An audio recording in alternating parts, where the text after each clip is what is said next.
بسم الله الرحمن الرحيم قال النبي صلى الله عليه وسلم لعن الله الناظر والمنظور إليه প্রিয় নবী সাল্লাল্লাহু আলাইহি ওয়াসাল্লাম ইরশাদ করেছেন, আল্লাহ তাআলা অভিশাপ দিয়েছেন এমন লোকের উপর যে কুদৃষ্টি দিল আর এমন মহিলার উপর যে কুদৃষ্টি দেওয়ার সুযোগ দিয়েছে।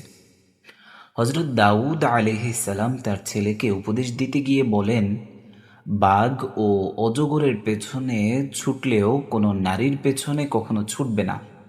এর দ্বারা উদ্দেশ্য হলো বাঘ ও অজগর তেড়ে এলে মৃত্যুর মুখে পড়বে, আর কোনো নারীর জালে পেছিয়ে গেলে জাহান্নামের মুখে পড়বে।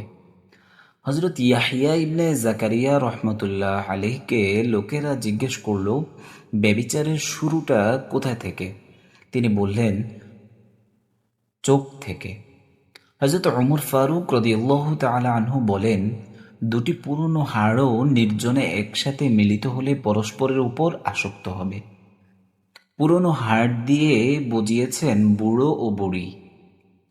মুজাদ্দিদে আলফে সানি রহমতুল্লাহ আলাইহ তার চিঠি পত্রের সংকলনে লিখেছেন, যার দৃষ্টি নিয়ন্ত্রিত নয় তার অন্তরও নিয়ন্ত্রণে নেই, আর যার অন্তর নিয়ন্ত্রণে নেই তার লজ্জাস্থানও নিয়ন্ত্রণে নেই।